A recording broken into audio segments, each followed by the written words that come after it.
Welcome to our channel instrumentation question and answer professional. आज हमारा session है the interview of the instrument technician. हमारे कुछ professional का इंटरव्यू हुआ है, वो इंटरव्यू उन्होंने हमारे साथ शेयर किया है। आज वो उनका इंटरव्यू के क्वेश्चंस और उनके आंसर जो हैं हम आपके साथ शेयर करेंगे। तो इससे पहले रिसेंटली वीडियो में हमने कुछ एक्सरसाइज जो हैं वो डिस्प्ले की थी, तो हमारे कुछ प्रोफेशनल ने उनको रिव्यू किया है। उनमें से मवादा किशन जो है हम उनको अप्रिशिएट करते हैं, उन्होंने अपना वो जो फीडबैक है हमारे साथ शेयर किया है। और हम रिक्वेस्ट करते हैं अपने दूसरे प्रोफेशनल को भी कि वो जो भी एक्सरसाइज होती है जिस वीडियो के आखिर में भी उसको ज़रूर रिव्यू किया करें, ताकि आपके नॉलेज में इम्प्रूवमेंट हो और अपना ये जो है वो एनालिसिस कर सकेंगे इस वीडियो को वॉच करने के बाद आपने क्या गेन किया है। ठीक है, तो चलें आज का सेशन स्टार्ट करने से पहले सबसे पहले आपसे गुजारिश है कि अगर अभी तक आपने हमारा चैनल सब्सक्राइब नहीं किया तो अभी कर लीजिए और साथ ही साथ बेल आइकन के बटन को भी प्रेस कर दीजिए, ताकि हमारी हर आने वाली video from instrumentation question and answer से सबसे पहले आप तक पहुंचे, जो कि आपके प्रोफेशन को इम्प्रूव करे।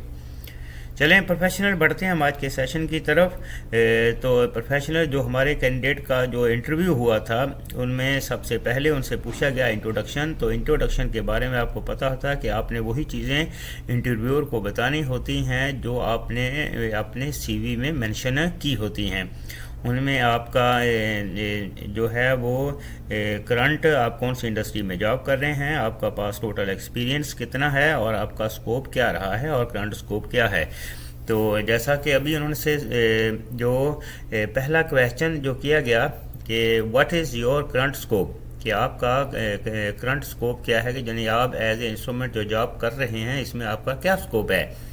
तो इसमें प्रोफेशनल इसका आंसर ये है कि स्कोप में आता है कि आप जो भी जॉब जो हैं वो अटेंड कर रहे हैं इन द इंस्ट्रूमेंट डिपार्टमेंट में, यानी कि एज ए इंस्ट्रूमेंट टेक्नीशियन या सीनियर इंस्ट्रूमेंट टेक्नीशियन आप जो भी जॉब जो हैं वो अटेंड करते हैं, जिनमें PM job, CM jobs, emergency jobs और closing work orders, whatever जो भी जॉब जो हैं वो आप कर रहे हैं, तो वही आपका स्कोप होता है। अभी प्रोफेशनल नेक्स्ट में हम जाते हैं कि उनसे दूसरा क्वेश्चन क्या किया गया है। उनसे दूसरा क्वेश्चन प्रोफेशनल ये किया गया है what is the backlash in control wall, यानी कंट्रोल वॉल में बैकलैश क्या होता है। तो प्रोफेशनल अभी हम इसका आंसर देखते हैं कि बैकलैश जो है वो क्या है। यानी बैकलैश जो है एक डेड बैंड की एक फॉर्म है जिसमें जो रिज़ल्ट जो है वो टेम्पररी डिसकंटिन्यू हो जाते हैं इनपुट और आउटपुट के दरमियान किसी भी डिवाइस के। तो इसको बैकलैश इन कंट्रोल वॉल कहा जाता है। यानी कि ये कंट्रोल वॉल की एक टर्म है कि इंटरव्यू में जो बहुत ही इम्पोर्टेंट क्वेश्चन है, उन्होंने बहुत कॉम्प्लिकेटेड क्वेश्चन किया है उनसे कि what is the backlash in the control wall. तो बैकलैश प्रोफेशनल यही होता है कि जो है वो एक डेड बैंड की फॉर्म है जिसमें जो है वो सिस्टम का रिज़ल्ट जो है वो टेम्पररी डिसकंटिन्यू हो जाता है इनपुट और आउटपुट के दरमियान में। तो इसी को बैकलैश कहते हैं और इसकी कॉज ये हो सकती है कि इसमें स्लैक हो सकता है या मैकेनिकली कनेक्शन में कुछ लूजनेस की वजह से बैकलैश आता है। अभी प्रश्न बढ़ते हैं हम उनके नेक्स्ट क्वेश्चन की तरफ कि नेक्स्ट क्वेश्चन उनसे क्या किया गया। नेक्स्ट क्वेश्चन प्रोफेशनल ये है कि व्हाट इज़ द कंट्रोलर, यानी कंट्रोलर क्या है। तो प्रोफेशनल आपको पता है कि कंट्रोलर एक ऐसी डिवाइस है जो कि ऑटोमेटिकली ऑपरेट होती है, जो कि एस्टेब्लिश करती है लॉगरिथम को और रेगुलेट करती है हमारे कंट्रोल्ड वेरिएबल्स को। ठीक है ना, तो ये हमारा कंट्रोलर की सिंपल डेफिनेशन है। प्रोफेशनल नेक्स्ट में उनसे जो क्वेश्चन किया गया कि one pressure switch PM job you have to attend, please explain the procedure। यानी एक प्रेशर स्विच लो की है, उसका PM job, preventive maintenance job आपने अटेंड करना है, तो इसका क्या प्रोसीजर है। तो प्रोफेशनल इसका आंसर ये है कि आपने यही आंसर देना है कि मैं फॉलो करूँगा, यानी कि क्योंकि आपको पता है कि PSL ये प्रेशर स्विच लो है। प्रेशर स्विच लो में यानी कि यहाँ पर ये PSL यहाँ आ जाएगा, वहाँ पर ट्रिपिंग होगी, ठीक है। यानी कि आपके सिस्टम, आपके यूनिट और आपके प्लांट पे जो है स्विच के ज़रिए ट्रिपिंग ली गई है, तो आपने बाईपास और ओवरराइड जो भी प्रोसीजर है उस इंडस्ट्री का, उस प्रोसीजर को फॉलो करना है। यही इसका आंसर है। नेक्स्ट में प्रोफेशनल से जो क्वेश्चन किया गया था हम उसकी तरफ चलते हैं कि what is the dead time in control wall, यानी कंट्रोल वॉल में डेड टाइम क्या है। तो प्रोफेशनल डेड टाइम ये होता है कि अगर आपकी जो है वो सिस्टम रिस्पॉन्स नहीं कर रहा और detecting following the small steps जो हैं वो इनपुट और आउटपुट के बीच में कोई जो है वो मूवमेंट नहीं होती, तो इसको डेड बैंड कहते हैं। यानी कंट्रोल वाल में डेड बैंड वही होता है कि हमने ये कंट्रोल वाल को जो सिग्नल दिया है, हमने सपोज़ कि हमने कमांड दी है 25%, लेकिन कंट्रोल वाल जो है वो ओपनड हुआ है ऑलमोस्ट 20%। या अगर आपने 5% कमांड दी है और कोई मूवमेंट नहीं हुई वॉल में कोई मूवमेंट नहीं हुई, तो ये वाला जो टाइम जो है वो यानी 5% का ये डेड टाइम है, इसको डेड टाइम कंसिडर किया जाता है। In the time interval in which no response of the system is detected following a small usually 0.25 to 5% रहता है स्टेप इनपुट, ठीक है। इसी को जो है वो डेड टाइम कहते हैं। तो प्रोफेशनल अब हम चलते हैं उनके नेक्स्ट क्वेश्चन की तरफ के नेक्स्ट क्वेश्चन उनसे जो किया गया था, what is the hunting in control wall, यानी कि कंट्रोल वॉल में हंटिंग क्या होती है। तो प्रोफेशनल हंटिंग ये होती है कि हंटिंग एक अनडिज़ायरेबल ऑसिलेशन होती है जिसको हम हंटिंग का नाम देते हैं, ठीक है ना। इन कंट्रोल वॉल में क्या होता है कि in control wall applications hunting would appear as an oscillation in the loading pressure to the actuator caused by the instability in the or wall positioner, ठीक है।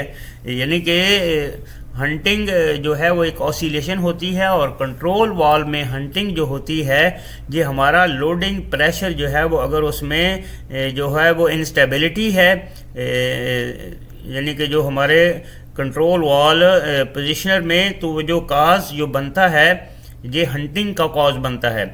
अभी रिसेंट वीडियो में भी हम हंटिंग के बारे में जो है वो आपको एक्सप्लेन किया था कि हंटिंग क्या होती है। हंटिंग की बहुत सारी रीजंस हैं, लेकिन वहाँ पर क्वेश्चन जो था वो डिफरेंट था कि what is the cause of hunters. लेकिन यहाँ पर उसने क्या कहा है कि यहाँ पर उसने हंटिंग की सिर्फ डेफिनेशन पूछी है कि हंटिंग की डेफिनेशन क्या है, कि हंटिंग की एक जो है वो ऑसिलेशन होती है जो कि लोडिंग प्रेशर में आती है, जो कि हमारा लोडिंग प्रेशर एक्चुएटर को हम अप्लाइड करते हैं। अगर इसमें इंस्टेबिलिटी आ जाए तो ये कंट्रोल वॉल पोजिशनर की में कॉज बनता है हंटिंग की, ठीक है। यही सिंपल इसकी डेफिनेशन है। नेक्स्ट में प्रोफेशनल हम उनका क्वेश्चन देखते हैं कि नेक्स्ट क्वेश्चन उनसे क्या किया गया है। नेक्स्ट क्वेश्चन प्रोफेशनल उनके से ये किया गया है कि which thermocouple we have to use to measure the temperature more than 1000 degree Celsius, more than 1000 degree Celsius. अगर हमने more than 1000 degree Celsius temperature measure करना है तो किस टाइप का थर्मोकपल हम यूज़ करेंगे। तो प्रोफेशनल अभी हम इसका आंसर देखते हैं। इसका आंसर ये है कि we have to use the R type thermocouple. हम आर टाइप थर्मोकपल यूज़ करेंगे अगर यहाँ पर टेम्परेचर मोर देन 1000 होगा तो वहाँ पर, क्योंकि आर टाइप थर्मोकपल जो है वो हाई टेम्परेचर के लिए, हाई टेम्परेचर को मेज़र करने के लिए यूज़ की जाती है। नेक्स्ट में प्रोफेशनल हम देखते हैं कि कौन सा क्वेश्चन उनसे किया गया है। नेक्स्ट में क्वेश्चन प्रोफेशनल उनसे ये किया गया है कि one transmitter range is 700 ton per hour. How much output at the 235 ton per hour? यानी कि उन्होंने ट्रांसमीटर की एक रेंज दी है कि जो वो रेंज है 0 to 700 टन पर आवर, तो उन्होंने नीचे एक वैल्यू दे दी कि 235 टन पर आवर पर कितनी आउटपुट देगा ट्रांसमीटर। तो प्रोफेशनल आफ्टर कैलकुलेशन इसका आंसर बनता है 9.37। जी हम कैसे कैलकुलेट करते हैं, हमारे पास में रिसेंट वीडियो जो हैं वो हमारी पड़ी हुई हैं कि हम जो है वो किसी भी ट्रांसमीटर की मिली एम्प जो है वो कैसे फाइंड आउट करते हैं। अभी इस क्वेश्चन का आंसर है 9.37 मिली एम्प्स।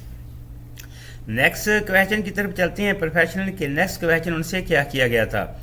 नेक्स्ट क्वेश्चन से ये किया गया था कि we have 3 temperature loop and these are 3 out of 3 logic block. What will happen if one of them failed?